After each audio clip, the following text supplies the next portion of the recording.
semua yang punya anak dan yang akan punya anak, jangan lolos dari 4 hal. Anakmu harus menguasai 4 ini, harus oke dengan 4 hal. 1, akhlak, tidak ada tawaran. Akhlakul karimah, tidak ada tawaran. Kudu, mutlak ya. Berarti akidah ya oke, syariat ya oke. Ya. Kalau ini bolong, saya tidak jamin yang lain-lainnya. Jadi akhlakul karimah kudu beres.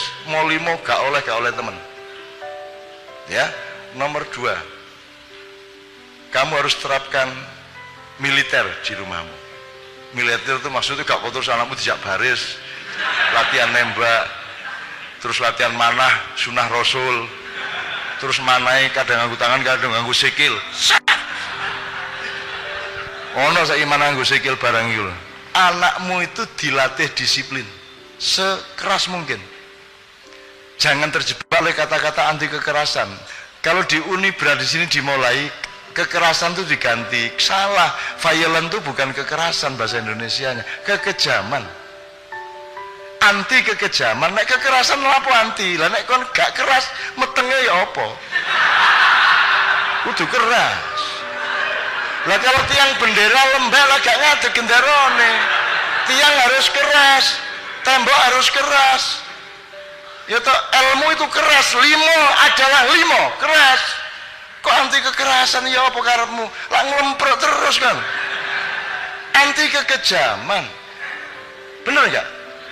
Kalau Anda di Unibro ganti itu tok, itu sudah revolusi besar. Udah lumayan. Anti kekejaman, bukan anti kekerasan. Kekerasan harus, tulang harus keras. Ndas, ndas gak keras sih lho. Tak gotir. Lah nek ndasmu gotir ya apa? Ya kudu keras. Gimana toh ini bahasa Indonesia ini gimana toh ya Allah? Anti kekejaman. Oh, kekerasan belum tentu kejam. Halus pun bisa kejam, bener nggak? Dan ya Allah, ya apa sih arek-arek iki kok keliru iku lho. Ngene, kon melendi tak tonyo raimu, tak nyek bapakmu. Melendi kon. Kejem di ngenyek bapakmu tak nonyo raimu. Utawa ngene wis gak nyek bapak wis. Kon milih tak kampleng tak idoni. Yang mana yang kejam? Yang lebih kejam kan ngidoni, karena itu menyangkut martabat. Kalau cuma dipukul itu hanya menyangkut fisik, meskipun sedikit dimensi martabat. Tapi kalau ngidoni, jundu apa? Yang jundu itu sudah mulai kekejaman. Apa mana kok nyeluk kon dengan nama bapakmu? Ya, misalnya loh, misal jenenge bapak sampean jenenge. Paidi, oke. Kon regane. Di. Gelem kan? Kalau langsung berabak toh, ya. Padahal apa salahnya? Wong itu nama bapakmu. Dan tidak ada urusan pukul, tidak ada urusan ngampleng, tapi itu kan kekejaman yang luar biasa, betul enggak? Tolong dibenahi itu mas kata itu doang anti kekejaman, bukan anti kekerasan. Keras kok enggak boleh. Makanya yang nomor 2 tadi anak harus mengalami kekerasan. Kekerasan itu adalah sembayang titik, kudu gelem titik, tangi titik, iki wis jam 5:30 adus titik, keras. Nek luwes gak sekolah anakmu. Ya enggak.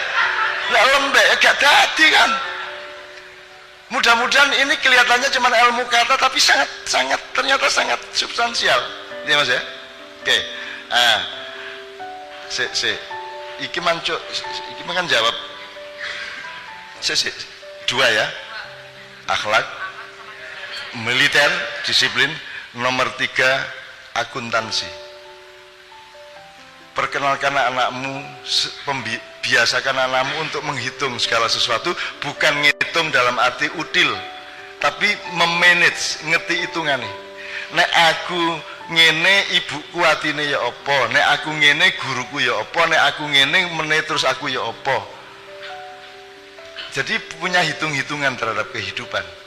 Syukur punya hitungan bisnis, punya hitungan manajemen.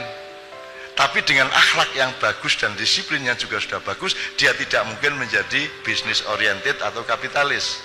Kapitalisasi boleh sebagai salah satu unsur dari karier yang berakhlakul karimah, tapi tidak boleh kapitalisme menjadi pusat perilaku hidupmu, kan gitu. Tapi tetap kudu ngerti, tetap kudu ngerti yang ketiga akuntansi ini, ya. Kecil diperkenalkan dijak ngitung, arek cilik lak gak ora, Bu, ono arek SMP kelas 1 ngomong ini, "Mah, mbok sudah toh ke ATM toh, kan tinggal ngambil." Loh, gak ada duit, gak bisa jelasno ibu nih. Jadi anak itu dipikirnya kotak itu tempat uang, kita punya kartu tinggal ngambil, kan padahal urusannya adalah kita punya simpanan apa tidak, kan gitu. Anak ini tidak ngerti, nah harus dipikir ngerti. Jadi njaluk opo dikandani. Sik ya, iki gak apa-apa tak tukokno tapi kan dulu ya, iki regane sakene meneh-meneh nek kon misale gak iso tuku ngene-ngene iki aja getun. Mulane mulai saiki kudu sinau nyambut gawe, kudu sinau akuntansi. Jadi anak saya itu beli apa saja diajak ngitung sama ibunya. Bahwa kamu besok-besok belum tuh bisa beli ini. Kalau sekarang kamu ingin makanan ini, minuman ini, es krim itu, jangan lupa besok-besok kamu harus beli sendiri, tidak bisa mendapatkan saya atau ibumu untuk membelikan. Kamu harus mulai ngitung hidup. Jadi akuntansi itu maksud saya. Jadi muhasabah kalau bahasa Arabnya. Muhasabatul hayat. Nomor 4 IT. Jangan ada yang tidak menguasai IT. Di wilayah apapun, syukur Anda menjadi programmer. Sebab seluruh penipuan yang menyangkut Anda itu yang ngerjain adalah programmer.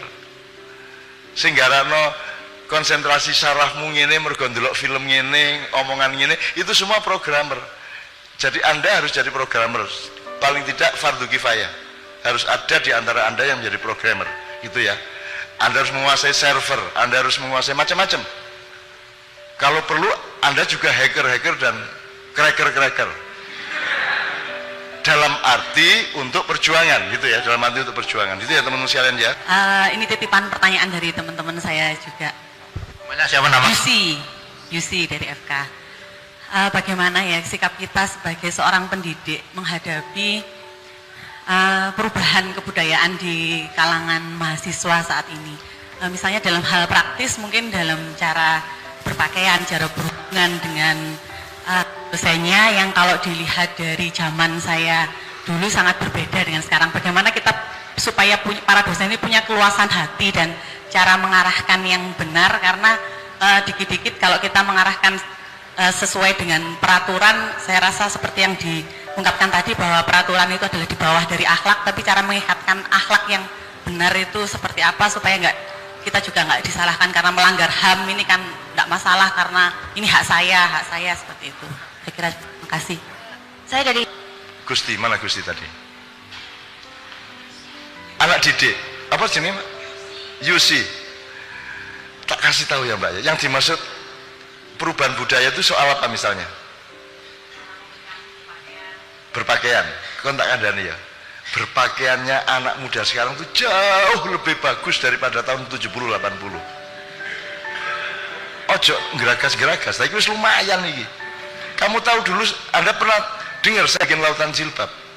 Di zaman saya SMA ku, arek SMA ku roke sakmene. Ada masih banyak fotonya. Tahun 70-an tuh roke arek SMA sakmene iki lho. Masih Sidratul Muntaha. Loh. Temenan iku termasuk SMA Muhammadiyah, SMA Islam sakmene roke.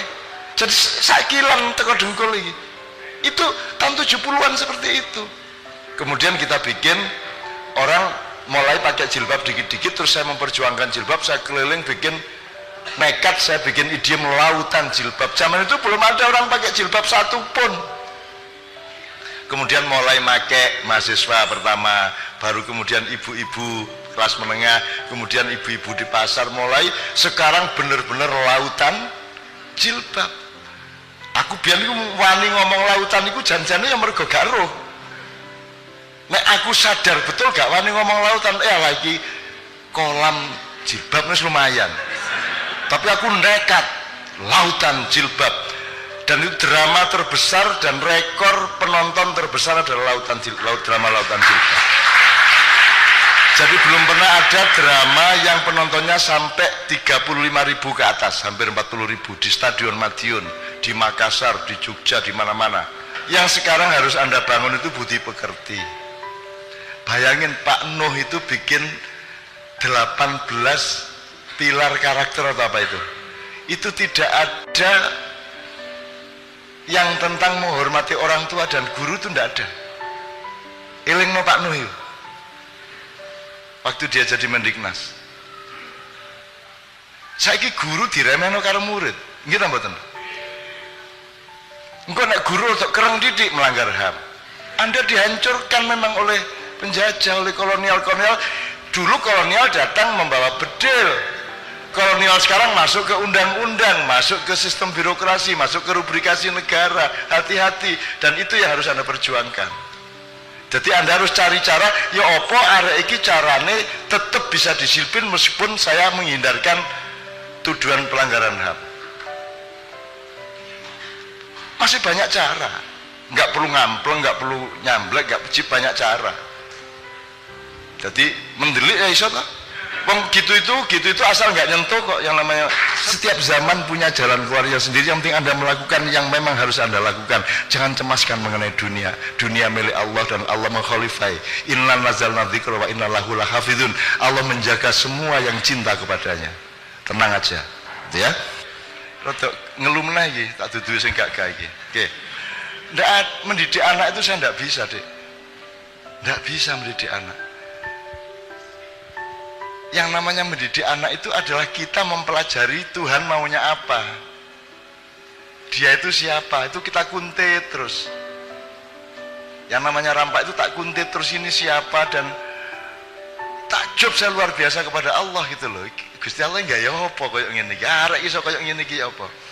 Jadi anak saya itu di sekolahnya dia setiap tahun mendapat piala keteladanan.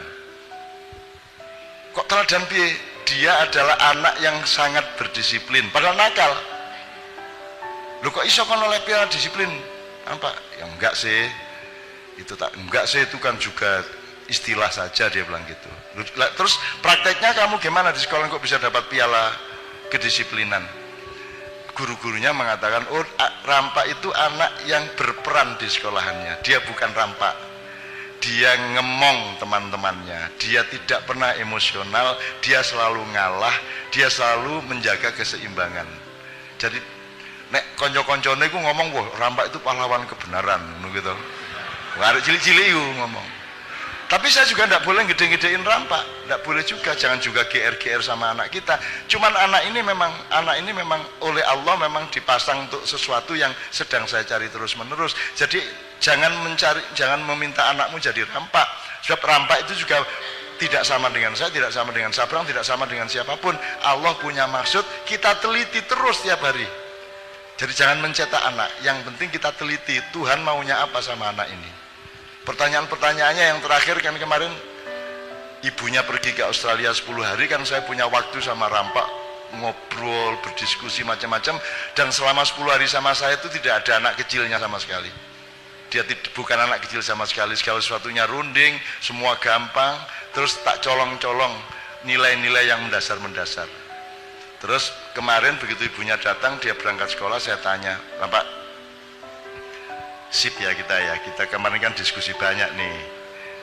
Ingat tau sebenarnya apa saja poinnya yang kita diskusikan? Terus dia ngomongin, sebentar. Saya sedang mendaftari ayah ini, sebenarnya yang dimaksud ini ceramah yang nomor berapa ya? Asu yang ceramah nomor berapa jadi aku ini tiga dulinan karo dek, oh ya iki bapakku ceramah ya wis tak rungokne. Iki nomor saene ngono lho. Dadi dek iki selalu lebih tua dari orang yang berkomunikasi dengan dia. Gitu.